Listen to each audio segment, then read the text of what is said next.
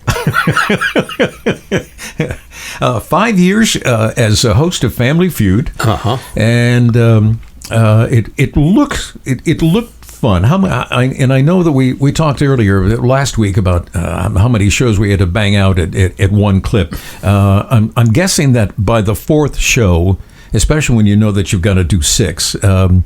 It's got to start to play with your head, especially if you had a funny line and that you used and you thought, okay, have I used this, this week? Because the show was stripped. It was a daily show, not weekly. Yeah. Yeah, we did over about 160 shows a year. And it was, it was just... your mind. People come up to me now and they say, "Well, I was on Family Feud. Don't you remember? We were the." And then they'll go on and I go, "Yeah, I did 160 episodes. Please forgive me if I don't remember every moment. It was nothing but this the hurly-burly of it all." But, the fun thing about Family Feud was it was a way to bring people on stage and introduce them to television cameras and watch them before your very eyes turn into deer in the headlights. I mean, you can't believe some of the stupid things that people would say. The otherwise intelligent people. We had 2 guys, and obviously college-educated men, come to the face-off there. And I say, well, the way the game is played, we surveyed 100 people. Top 6 answers are on the board. And the question was this: name a classic film that begins with the letter C. And you would say? Casablanca. Casablanca. Hozay, you would say? I would say Mission Impossible. Yeah. I'll just bet you. That's where the buzzer came out. And so that's exactly right. So anyway, I say, name a classic film that begins with the letter C. Seabiscuit. Oh, God bless him. He was trying, but I'm sure somewhere there's a box of rocks that feels an awful lot better about itself than that. Yeah. But and then inevitably, they would always take Grandma. She was kind of the older member of the team, and they would stick her down on the end, as though I would never, get to her. You know what I mean? Well, she's our bailout. You know what I mean? Yeah.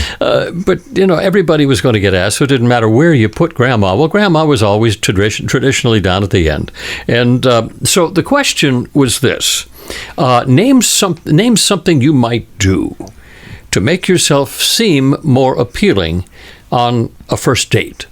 That's an easy question, and you'd say? I would say wear cologne. Sure, that was up there on the board, Hozay. I would say pick your nose. I'm sorry, John. I'm sorry. I've worked with him for a long time. I can't make excuses for him anymore. Aren't there moments when you just turn and say, "Oh, Mommy, make it stop"? I heard that. Yeah, well, it was directed at you. I'm glad you did. Anyway, so I'm going down the line. Name a classic film that begins with the letter. No, I'm sorry, we're past that.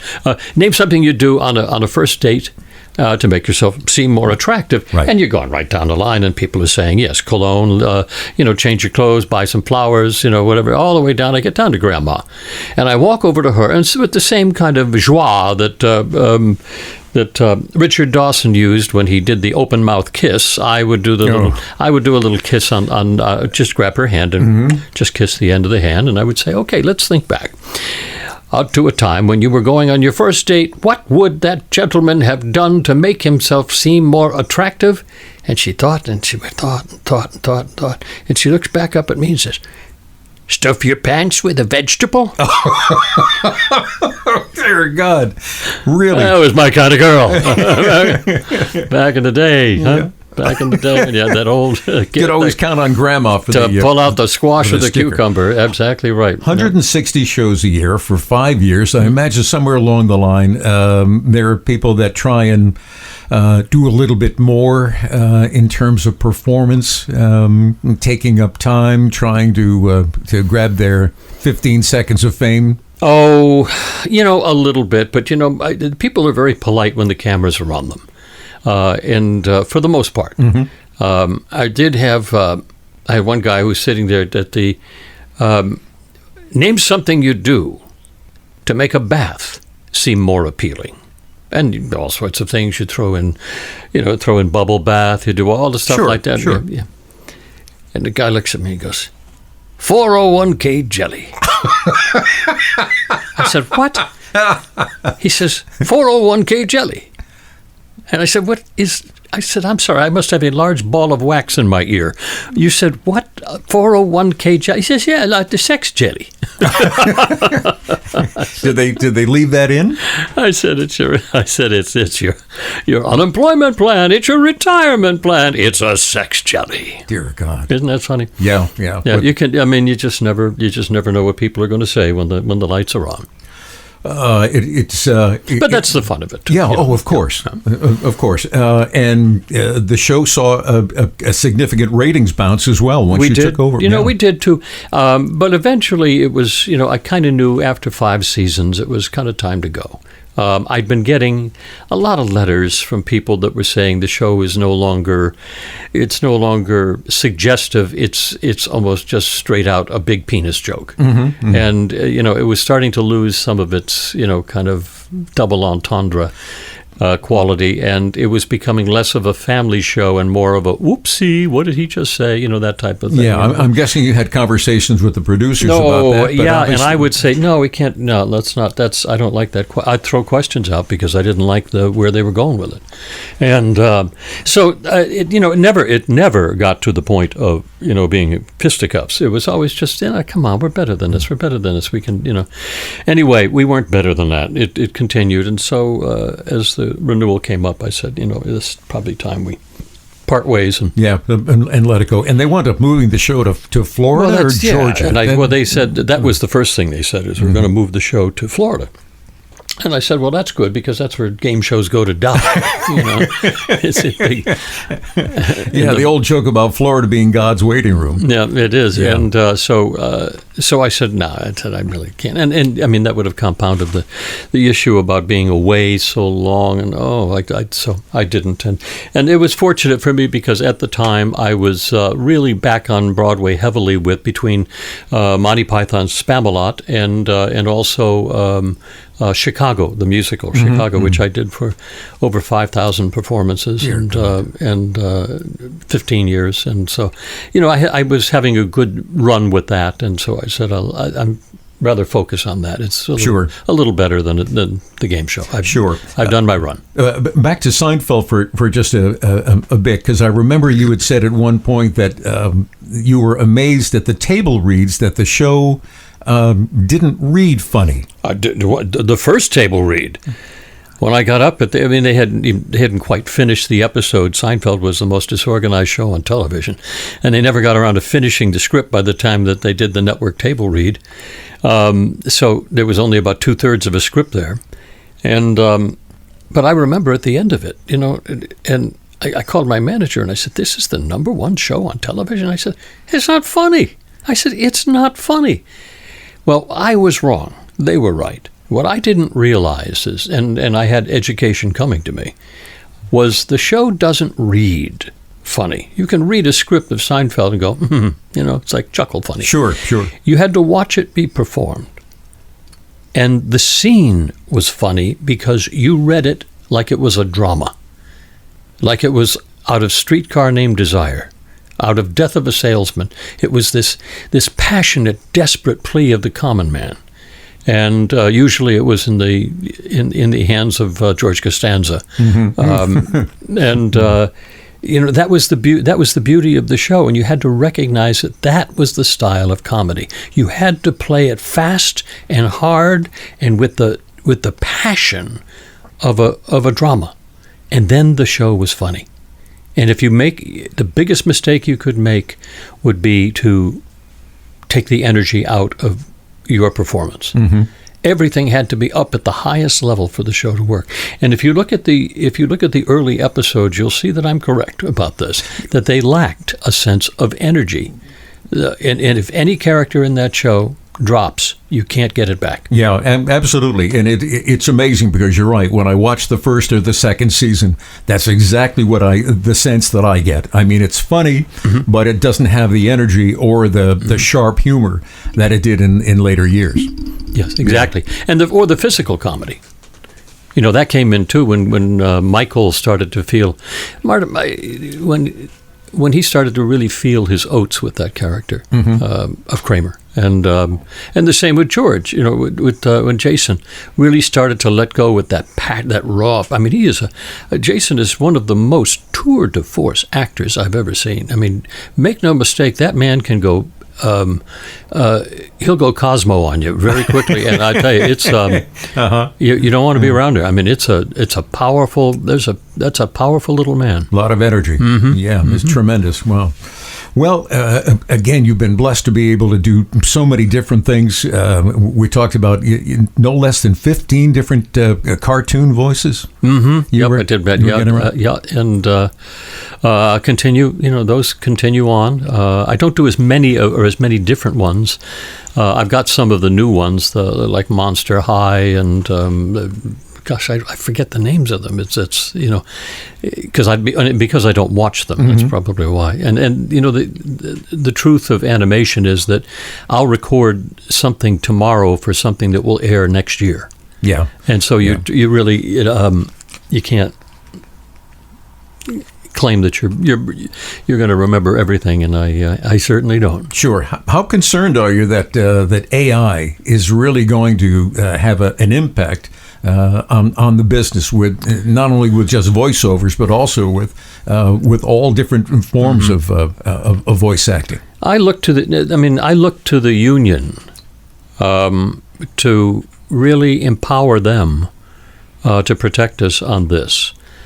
I believe that it is protectable because when someone is trying to imitate you, if you are imitatable, then you have a case. If somebody is programming your voice into a character, you have a case. And I think this is where the union has to, grow a tailbone and protect us. Sure. Because it is there is a problem. But here's the other issue, is that it was a little bit like, if you go back to the period 25, 30 years ago, even longer, when they started to digitize the piano.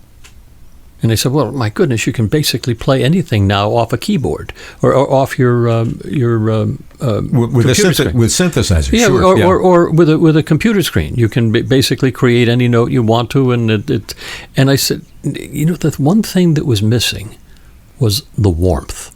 And you couldn't replicate the warmth. You can replicate the accuracy of the note harmonically, but you cannot replicate the warmth of the note that you're playing.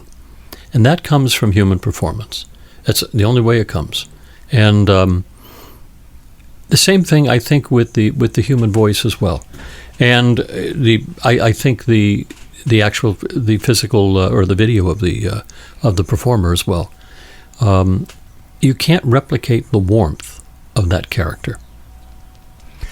How important do you think that's going to be down the road, especially if they're looking at dollars? Well, and also the other fact is that you dumb down the audience so they don't care as much. Exactly. Yeah, you're right. So as I say, this is a chance for the union to really step up to the plate and protect its members, because it has to be. Because if it doesn't, it signals a slow descending spiral towards the end of genuine human performance. Sure. A lot of actors, if they've got good business managers, they know how to manage their money and invest. You've been in a number of outside businesses that have absolutely nothing to do with entertainment. I do. Yeah, I know. I enjoy. I'm an entrepreneur at heart. I enjoy investing, and the first one probably the biggest I ever did was this character named J. Peterman, who actually came from a company called the J. Peterman Company. It's amazing, yeah. And the real story. J. Peterman is named John Peterman, and we made fun. We parodied his very well-spun clothing catalog to no end on Seinfeld for the 5 years that we did. Is it true he didn't know that was happening? No. Again, permission is easier to get afterwards. Yeah, of course. Along with an apology. Yeah. And and his, he had two ways he could sue, or he could go along with the fact that it was the number one show on television, and he was, represented in an incredible way. Sure. People knew about that catalog. They went from $15 million a year in sales to $110 million in sales over the life of the parody on Seinfeld. Remarkable. And they were given the marketing department over at NBC equated it to about $750 million worth of free publicity for the Peterman Company.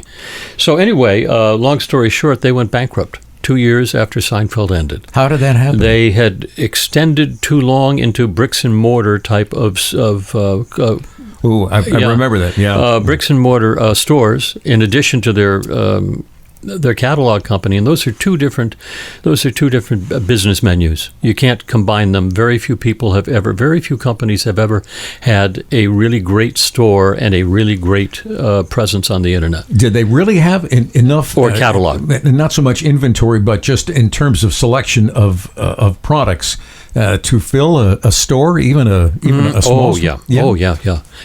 He was amazing in terms of the, yes, he was amazing in terms of the diversity of products, but it also at the expense of, what are you? Are you a catalog, or are you a store? Because it's just two different. You're buying and designing in two different fashions, and economically, it is a real tug of war.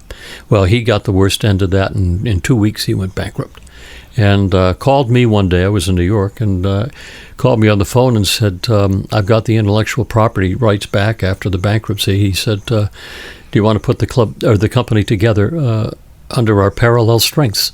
And I said, "Absolutely." So I wrote him a large check, and he and I owned the J. Peterman Company. And it turned out to be a great partnership, because I added a lot to the catalog and had a lot of fun with the marketing of it. But what was very interesting is that I was on the board. I had a board seat. And I'd go to the board meetings in New York City just off Madison Avenue, and he and I would go out for dinner afterwards, or for lunch. And we would walk up Madison Avenue, and inevitably, a cop would, pull up on the other side of the street, roll down the window, and scream, "Hey, Peterman!" And they weren't talking to him. They were talking to me. And can you just imagine what that is like, to have your identity so thoroughly and meticulously stolen from you in front of every one of our television watching audience? The streets of New York. And I call it, playing Peterman was the greatest act of identity theft ever. And I'm not giving them back. Yeah, absolutely great story. Yeah. Great story. So you suddenly found yourself working pretty heavily again. We've got some movies in the can, and you're next month you're headed out again to do something else. Yeah, I've been real lucky. I've had since January 1st, I've had 3 films that I've done. I'm heading out to do my 4th down in New Orleans for the month of July. It's a horror film, which I have never. There's a genre that I've never gone anywhere near. But this one, just the script looks so unusual, and that I'm very interested in it, and we'll see how it goes. I'm very interested in it. And then in September, I head off to Greece to do a film there. It'll be my second time in Greece, actually. Right. You did a film a couple of years ago with Shannon Elizabeth. Mm-hmm. Okay. Swing Away. Mm-hmm. Swing Away, yeah. Swing Away, yeah. I think if I read one of your interviews correctly, you had said that you summoned up your inner Trump. That's exactly right. Yeah, on that. The character was based on the Trumpster. I find it amazing because obviously I have no connection to Donald Trump, and when I see him on television, I figure that's who he is. But again, as we talked last week, not only with Bill Maher but with you as well, that he seems to be a different guy on a one-to-one basis when the cameras aren't rolling. Absolutely, one of the most charming men you'll ever meet. Absolutely, he's just what do you think it is about the change in persona? Well, I think I'll say that, I've known him as a decent man. But definitely, this is a man that grew up in the middle of Manhattan, and so he's seen make no mistake, he's seen the limelight from East New York, sure. Sure. But I also think that the assassination attempt, I think, changed him. I really do. I think that moment of knowing that you were that close to death, and a horrific death. I mean, that would have been just absolutely it would have made the Kennedy assassination look so much mild. I mean, it would have been awful. And it's changed him. He's a different person now. I see it. More contemplative, more decent, and I think more purpose-driven. And there's absolutely no doubt that he's been a hot knife through butter in these first 4 months. I wake up every morning just to see what he's done. So it's 8 o'clock in the morning, and he's already done more than I'm going to do all day. Yeah, and the Democrats don't have a clue as to where to go. Let me ask Hozay about the surprise party. Yes.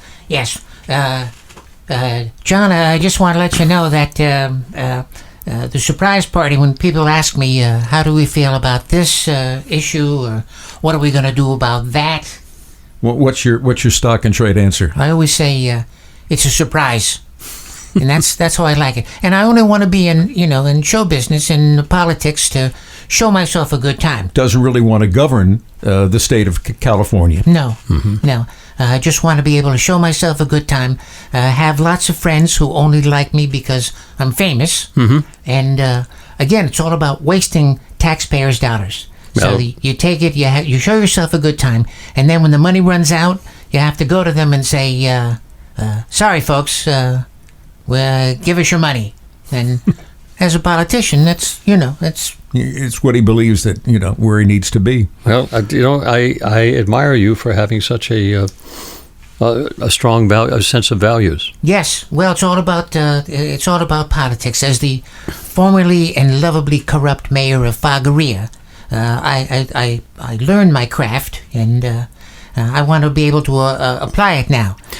Well, remember that there is no truth that cannot be totally obscured through public debate. Yes. And if I recall our saying back from the University of Fagaria, and it was in Latin, but I think the translation was, if I recall, the endless pursuit of knowledge is a complete waste of time.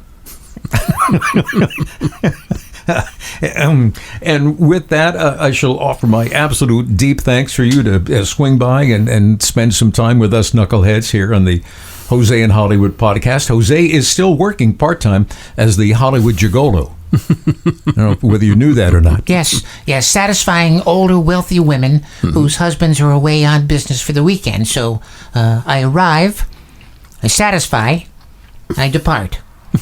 and if you want the upgraded package, I arrive, I charm, then I satisfy and depart. It's all about satisfaction. All about satisfaction. John, thank you so much. Great to be with you, Jack. God bless you, Hozay. Yeah, and right here. You want to see more obscene Italian hand gestures? No, no. I think you've done enough.